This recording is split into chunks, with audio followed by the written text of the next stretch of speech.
High everyone, welcome to our pathways academy.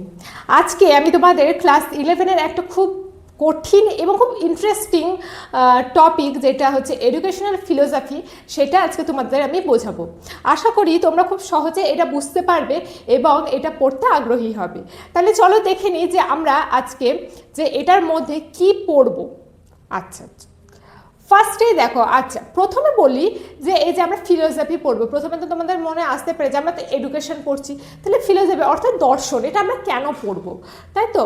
তো দর্শন থেকেই কিন্তু আমাদের প্রত্যেকটা সাবজেক্টের উৎপত্তি, এটা তোমরা জানবে। দর্শন অর্থাৎ ফিলোসফি থেকে আমাদের প্রতিটা জ্ঞান এবং প্রতিটা সত্যের উৎপত্তি। কেন বলছি সেটা তোমরা একটু পরে বুঝতে পারবে। দেখো এখানে আমি একটা ছবিতে বলছি যে the journey of question two philosophy. কেন বলছি? প্রথমে জীবন, জীবন থেকে প্রশ্ন, প্রশ্ন থেকে চিন্তা, চিন্তা থেকে উত্তর এবং উত্তর থেকেই তৈরি হয়েছে ফিলোসফি। তো এটা তো কিছু তো বুঝতে পারলে না যে এটা কি বলতে চাইছে ম্যাম। তো আমরা বলি, দেখো এই যে আমরা জীবনে যে আমরা কাটাচ্ছি, অবভিয়াসলি আমাদের মনে প্রচুর প্রশ্ন আছে। তো এটা কি, ওটা কি, সেটা কি, এটা কেন হয়, এটা কি করে হয়, ওটা ওখানে কেন হয়েছে, এরকম প্রচুর কোয়েশ্চেন থাকে। আমরা যখন ছোট ছিলাম তখনও আমাদের প্রচুর কোশ্চেন ছিল যে এটা কেন, ওটা কি, সেটা কি, এরকম প্রচুর কোশ্চেন আছে। এই যে কোশ্চেনগুলো আমাদের মনে আসে, তোমরা ভাবো তো যে আচ্ছা এটা কি করে হলো, ও এটা তোকে ভেবে দেখিনি, এটা এরকমও হতে পারে। আমরা চিন্তা করি তো এরকমভাবে। চিন্তা করার পর আলটিমেট আমাদের উত্তর কি আসে না আসে না, কিছু ক্ষেত্রে আসে, কিছু ক্ষেত্রে আসে না। এই যে তুমি একটা কোনো কনসেপ্ট নিয়ে তুমি ভাবলে, তুমি চিন্তা করলে এবং সেখান থেকে তুমি কোনো উত্তরটা পেলে, এই টোটালটাই হচ্ছে আমাদের কাছে দর্শন অর্থাৎ ফিলোসফি। সত্যের উদ্বোধন করা জ্ঞান, জ্ঞান থেকেই কিন্তু ফিলোসফির উদ্ভব হয়েছে। কেন বলছি জ্ঞান অর্থাৎ কি? নলেজ। এবার আমরা নলেজটা কোথা থেকে আসবে? আমাদের মধ্যে নলেজটা তখনই তো আসবে যখন আমরা কিছু চিন্তা করবো। আমরা যদি কিছু চিন্তা নাই করি, আমরা যদি সেই ব্যাপারটা নিয়ে কিছু নাই ভাবি, তাহলে সেখান থেকে অবভিয়াসলি কিছু আসা, কোনো জ্ঞান আসা, কোনো সত্য আসা সম্ভব নয়, তাই তো? কোনো সম্ভব নয়। তো আমরা যখন চিন্তা করব, আমরা কোনো টপিক নিয়ে, কোনো কিছু নিয়ে, কোনো ঘটনা নিয়ে আমরা যখন সেটা নিয়ে ভাববো, হ্যাঁ, সে তার সত্যটা যাচাই করার চেষ্টা করব যে আমাকে যে এই কথাটা বলা হলো তার আদৌ সত্যতাটা কতটুকু, তার কি আদৌ সত্যতা আছে না নেই। এটা নিয়ে আমরা কিছু কিছু সময় তো ভাবি যে আচ্ছা ও আমাকে কথাটা বললো, আদৌ সত্যি বললো, বা কোনো কিছু একটা জিনিস তোমাকে খুব ভীষণভাবে হিট করলো যে এটা আসলে কি করে হতে পারে। এই যে পুরো তোমাকে ভাবালো জিনিসটা, এরপরে তুমি কি করবে? সেই সত্যটা উদ্ভাবন করার চেষ্টা করবে, সেই সত্যটা খোঁজার চেষ্টা করবে, বা তুমি সেটা নিয়ে ভাববে, তার রেজাল্টটা, আউটকামটা কি হতে পারে সেটা নিয়ে ভাববে। এই যে ভাবার পর তুমি যে উত্তরটা পাবে, সেই উত্তরটা যে পাচ্ছ, এটাই হচ্ছে ফিলোসফি, এটাই হচ্ছে দর্শন। অর্থাৎ তুমি যে জ্ঞানটা লাভ করছো, তুমি যে ভাবার পরে তুমি যে ভাবছো, যে উত্তরটা পাচ্ছ, তার সেই পুরো প্রক্রিয়াতে তুমি তো একটা জ্ঞান লাভ করছো, একটা নলেজ তো তোমার মধ্যে আছে। সেই নলেজই হচ্ছে আসলে ফিলোসফি বা দর্শন। দেখো, নলেজ ইজ ইকুয়াল টু জ্ঞান অর্থাৎ দর্শন, তাই তো? এবার চলো দেখি যে ফিলোসফি বা দর্শন কাকে বলে। তো বলেছে যে জীবন, জগৎ, সত্য, জ্ঞান, মূল্যবোধ সম্পর্কে যুক্তিপূর্ণ চিন্তাই হচ্ছে ফিলোসফি বা দর্শন। অর্থাৎ জীবন নিয়ে, এই জগৎ নিয়ে, সত্যতা নিয়ে, জ্ঞান নিয়ে যখন আমরা আলোচনা করছি বা সেইটা নিয়ে যখন আমরা চিন্তা করছি, সেটাই হচ্ছে দর্শন। কি করছি? যে এই যে আমি জীবনটা পেয়েছি, এই জীবনটা, তুমি যে জন্মেছো, এই জন্মানোর পিছনে নিশ্চয়ই কিছু কারণ আছে, সেই জন্যই তো তুমি জন্মেছো। আমরা সবাই জন্মেছি, কিছু না কিছু তো কারণ আছে, বলো? আমরা বিনা কারণে তো জন্মাইনি। তাহলে এই যে জগৎ, প্রথমে আমরা যখন ছোট ছিলাম বা যখন একটু মিড বয়েজে এসছি, তখন আমরা তো একটা কিউরিওসিটি ছিল এই জগৎটা কে করেছে, এখনও কিন্তু সেইটা আছে। এই যে পুরোটা, একসময় বলা হয় যে আমরা যদি সায়েন্স হিসাবে দেখে থাকি, যে বলা হয় কি, যে সূর্য থেকে কিছু কণা থেকে ছিটকে এসে যে পৃথিবী বহু বছর ধরে ধরে ঠান্ডা হতে হতে হতে হতে পৃথিবীটা তৈরি হয়েছে।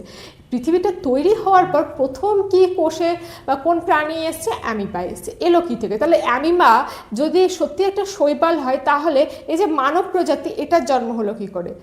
অনেক কিছুই তো আমাদের মধ্যে কোশ্চেন আছে যেটার অ্যান্সার আমরা খুঁজে পাই না, তাই তো, বা আমরা ভাবি এই যে, বা তুমি এসছো, তোমার জীবনের সত্যতা কি, তুমি কি করতে এই দুনিয়াতে এসছো, এই যে পুরো জিনিসটা, এই যে যুক্তিপূর্ণ তুমি লজিক্যালি যে চিন্তাটা করবে, সেটাই আসলে কি ফিলোসফি। আচ্ছা, তো এই ফিলোসফির মধ্যে আমরা কি কি জানতে পারি? সত্য কি, জ্ঞান কি, ভালো মন্দ কী, আর মানুষের জীবনের উদ্দেশ্যটা কী, এইসব জিনিস যখন আমরা খুঁজতে আরম্ভ করি, হ্যাঁ, একটা সময়ের পরে অবশ্যই আমরা জানতে ইচ্ছা করে যে আমরা যে জন্মেছি বা আমি যে মানব জন্ম হিসেবে গ্রহণ করেছি, আমাদের জীবনের উদ্দেশ্যটা কি? শুধুই কি সকালবেলায় উঠে কাজে যাওয়া, স্কুলে যাওয়া, ফোন দেখা, ইভিনিংয়ে একটু আড্ডা মারা, পার্টি করা, ঘুরে বেড়ানো, খাওয়া দাওয়া, এটাই না আমার জীবনের অন্য কোনো উদ্দেশ্য আছে? সত্য কোনো ঘটনার সত্যতা কি, জ্ঞান কি? অ্যাকচুয়ালি আমি যে পাঠ্যপুস্তক বা এই যে বাধা ধরে লেখাপড়া, হ্যাঁ, এইগুলো থেকে যে জ্ঞান অতিবাহিত করছে, এটাই কি আসল জ্ঞান, না এর বাইরেও কোনো জ্ঞান আছে? এই প্রচুর বিষয় নিয়ে যে জিনিসগুলো আলোচনা করা হয় সেটাই হচ্ছে দর্শন। দর্শন কিন্তু এইভাবেই আলোচনা হয়। আচ্ছা, এরপর দেখে নিই এডুকেশন। এডুকেশন আমরা বহুবার পড়েছি যে শিক্ষা কী, শিক্ষা কোত্থেকে এসছে। তো শিক্ষা হচ্ছে এমন একটা প্রক্রিয়া যার মাধ্যমে মানুষ নিজের জ্ঞান, দক্ষতা, মূল্যবোধ, ব্যক্তিত্বের বিকাশ ঘটায়। তো এটাই হচ্ছে এডুকেশন বা শিক্ষা। আচ্ছা, এরপর আমাদের যে মেন টপিক সেটা হচ্ছে এডুকেশনাল ফিলোসফি। যে এডুকেশনাল ফিলোসফিটা আমরা কি কেন পড়ছি? তো দেখো, দর্শনের যে নিয়ম আছে, নীতি আছে, অনেক কিছু মূল্যবোধ আছে, এইগুলো যখন আমরা শিক্ষাক্ষেত্রে প্রয়োগ করছি, এবার আমরা আসছি যে আমরা কেন দর্শনটা এডুকেশনে পড়বো। যে দর্শনের মধ্যে অনেক শিক্ষা, নিয়ম, নীতি আছে, এবং আমাদের যে সব ব্যক্তিত্বরা, যে সমর্থকরা আছে, শিক্ষাবিদগণ আছে, তারা কিন্তু প্রত্যেককে দর্শনের দার্শনিক এবং দর্শনের পথ অবলম্বন করেই কিন্তু তারা এই শিক্ষার পথে এসছে। এই যে তারা এসছে, দর্শনটাকে যখন আমরা শিক্ষাক্ষেত্রে প্রয়োগ করছি, সেটাই হচ্ছে শিক্ষাক্ষেত্রে দর্শন বা শিক্ষা দর্শন।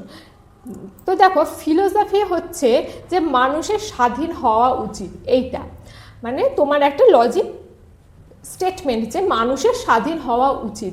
আর এডুকেশন আমাদের কি শেখাচ্ছে? যে শিক্ষার্থীদের স্বাধীনভাবে চিন্তা করার সুযোগ করে দেওয়া উচিত। ফিলোসফি আমাদেরকে শেখাচ্ছে যে তুমি কিভাবে স্বাধীন হবে, মানে আমাদেরকে স্বাধীন হওয়া উচিত, এটা ফিলোসফি আমাদেরকে বোঝাতে চাইছে। এডুকেশন আমাদেরকে বোঝাতে চাইছে যে একজন শিক্ষার্থী হয়ে তুমি কিভাবে স্বাধীনভাবে চিন্তা করবে। তুমি যদি এখান থেকে স্বাধীনভাবে চিন্তা করো, তাহলে তুমি অটোমেটিক্যালি স্বাধীন জীবনযাপন করতে পারবে। এবার দেখো, স্কুল অফ ফিলোসফি, অর্থাৎ ফিলোসফিকে আমরা কটা ভাগে ভাগ করছি? প্রধানত আমরা ফিলোসফিকে এই 5টা ভাগে ভাগ করছি। প্রথমেটা হচ্ছে আইডিয়ালিজম, সেকেন্ডটা হচ্ছে ন্যাচারালিজম, থার্ডটা হচ্ছে প্র্যাগমাটিজম, তারপরে হচ্ছে রিয়ালিজম, এবং লাস্ট হচ্ছে এক্সিস্টেলিজম। তো এই 5টা আমাদের মেন ফ্যাক্ট। আমাদের এই গোটা ফিলোসফি ভিত হচ্ছে এই 5টা জিনিসের ওপর দাঁড়িয়ে আছে। গোটা ফিলোসফি কিন্তু এই 5টা জিনিসের ওপর দাঁড়িয়ে আছে। তাহলে চলো দেখে নিই যে এই 5টা জিনিস, এই তো বড় বড় একটা ভারী ভারী টার্ম তো বলে দিল, যে আইডিয়ালিজম, ন্যাচারালিজম, প্র্যাগমাটিজম, ভাববাদ, বস্তুবাদ, তাই তো, প্রকৃতিবাদ, এগুলো কি, কেন, ফিলোসফিতে কোত্থেকে এলো, তাই তো, এডুকেশন আমরা কেন পড়বো? তো দেখে নিই কেন পড়ছি। চলো, প্রথমে আসছে হচ্ছে ভাববাদ বা আইডিয়ালিজম। তো আইডিয়ালিজম বা ভাববাদ হচ্ছে যে দর্শনে ভাবনার তত্ত্বকে বা চিন্তনের তত্ত্বকে বস্তুর চেয়ে অধিক গুরুত্ব দেওয়া হচ্ছে।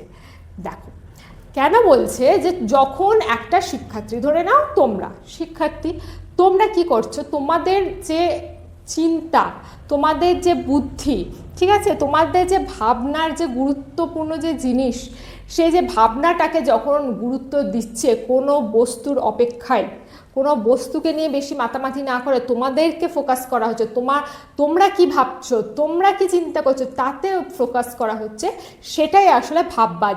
এবং এই কনসেপ্ট নিয়ে যারা কাজ করা হয় তাদের বলা হচ্ছে ভাববাদী। তাহলে ভাববাদ কাকে নিয়ে কাজ করে?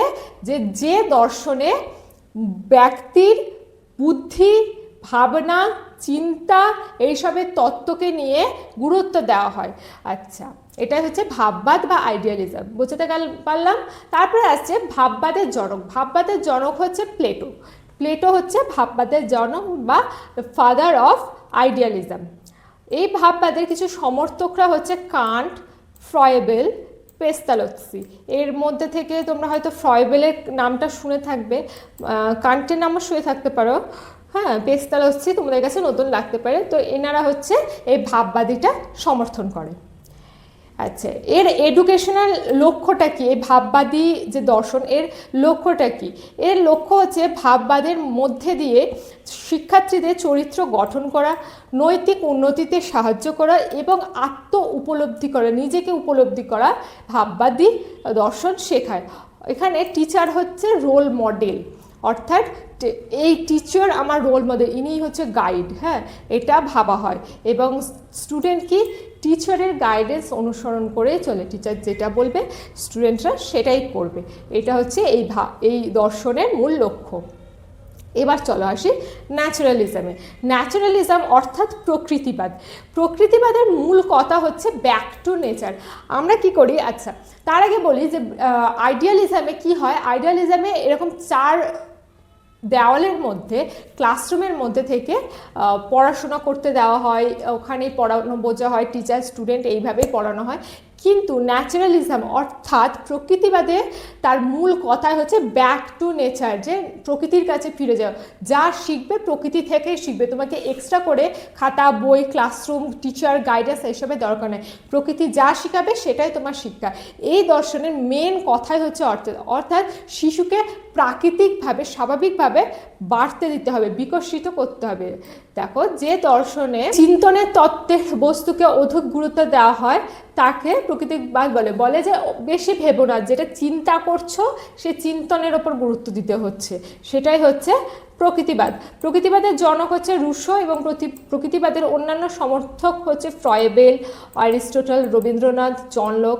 রবীন্দ্রনাথ এখানে কেন বলা হয়েছে, আমাদের এই যে এত দার্শনিক বা শিক্ষাবিদ আমরা পড়েছি, তোমরা পড়ে থাকবে যে রবীন্দ্রনাথই এমন একজন যিনি প্রকৃতির কোলে শিক্ষা দেওয়ার জন্য কিন্তু এগিয়ে এসেছিলেন। এবং আমাদের খুব পরিচিতি বিশ্বভারতী বিশ্ববিদ্যালয় বা শান্তিনিকেতন, যেখানে এখনও পর্যন্ত বাচ্চাদেরকে প্রকৃতির কোলে শিক্ষা দেওয়া হয়, তিনি কিন্তু প্রতিষ্ঠা করেছিলেন। এবং প্রকৃতিবাদের একক এবং অন্যতম প্রাচ্য সমর্থক হচ্ছে রবীন্দ্রনাথ ঠাকুর। এরপরে দেখো, প্র্যাগমাটিজম বা বাস্তববাদ বা প্রয়োগবাদ আমরা বলে থাকি। গ্রিক শব্দ প্র্যাগমা থেকে প্র্যাগমাটিজম শব্দের উৎপত্তি হয়েছে। এর অর্থ হচ্ছে অ্যাকশন বা কাজ, কোনো কাজ করাকে বোঝায়, তখনই সেটা প্র্যাগমাটিজম বা বাস্তববাদ বা প্রয়োগবাদে আসে। সবচেয়ে নবীনতম হচ্ছে এই প্রয়োগবাদ বা প্র্যাগমাটিজম। এর জন্ম হচ্ছে আমেরিকাতে, এখানে কিছু সমর্থক হচ্ছে জন ডিউই কিলপ্যাট্রিক, ঠিক আছে। এবং এর মূল কথা হচ্ছে লার্নিং বাই ডুইং, অর্থাৎ কাজ করতে করতে শেখা। প্র্যাগমাটিজম হচ্ছে অ্যাকচুয়ালি যে দর্শনে তারা বলে যে তুমি কাজ করতে করতে শিখবে। অর্থাৎ দেখো, আমি তোমাকে শিখিয়ে দিচ্ছি যে একটা সরল, তোমাকে আমি যে 2 + 2 4 হয়, 5 থেকে যদি আমি 5কে ভাঙে 2 দিয়ে, তাহলে কত হচ্ছে, বা 5 × 2 10 হচ্ছে। এই যে আমি তোমাকে এই ছোটো ছোটো জিনিসগুলো শিখিয়ে দিচ্ছি, দিয়ে তোমাকে একটা বড় অঙ্ক করতে দিয়ে দিলাম বা বড় একটা সরল করতে দিয়ে দিলাম, ঠিক আছে। আমি কিন্তু তোমাকে শিখালাম না অ্যাকচুয়ালি সরল কীভাবে করতে হয় বা কী করতে হয়, আমি তোমাকে বললাম না। তুমি কি করছো, তোমার মাথা ঘামিয়ে, তোমার বুদ্ধি ঘামিয়ে তুমি সেই অঙ্কটাকে স্টেপ বাই স্টেপ নামানোর চেষ্টা করছো, তুমি করার চেষ্টা করছো যে আচ্ছা আমি তো যোগ বিয়োগ গুণ ভাগ জানি, তাহলে আমি এটা চেষ্টা করার মাধ্যমে, তুমি কাজ করার মাধ্যমে তুমি যে প্রসেসটা শিখছো, এটাই হচ্ছে প্র্যাগমাটিজম, ঠিক আছে। তারপরে আচ্ছা, তো আজকে আমাদের এইটুকুই টপিক ছিল যে 3টে আমরা জিনিস স্টেপ তোমাদেরকে বোঝালাম স্কুল অফ ফিলোসফির, আইডিয়ালিজম, প্র্যাগমাটিজম এবং ন্যাচারালিজম। এবং বাকি 2টো আরও থাকলো যে এক্সিস্টালিজম এবং রিয়েলিজম। একসাথে এতগুলো বললে তোমাদেরও নিতে অসুবিধা হবে, ঘেঁটে যাবে তোমাদের। তো ওই জন্য আজকে এই 3টে কনসেপ্ট তোমাদেরকে বুঝালাম। তোমরা ভিডিওটা দেখে এটা বুঝবে, নোট ডাউনে করে নিতে পারো। ছোটো ছোটো কোশ্চেনগুলো তোমাদের খুব উপকারী হবে শর্ট কোশ্চেনে আসার জন্য। সামনেই তোমাদের পরীক্ষা। তো তোমরা এই 3টে কনসেপ্ট বোঝার পর আমরা পরবর্তী ভিডিওতে আর 2টো কনসেপ্ট এবং আরও কি আছে এই ভিডিও আমরা খুব তাড়াতাড়ি নিয়ে আসতে চলেছি। তো তোমাদের এই ভিডিওটা কেমন লাগলো অবশ্যই আমাকে জানাবে, কমেন্ট করবে এবং আমাদের পাথওয়েজ একাডেমি এই চ্যানেলকে ফেসবুক এবং ইউটিউব থেকে অবশ্যই সাবস্ক্রাইব করে দিবে। Thank you.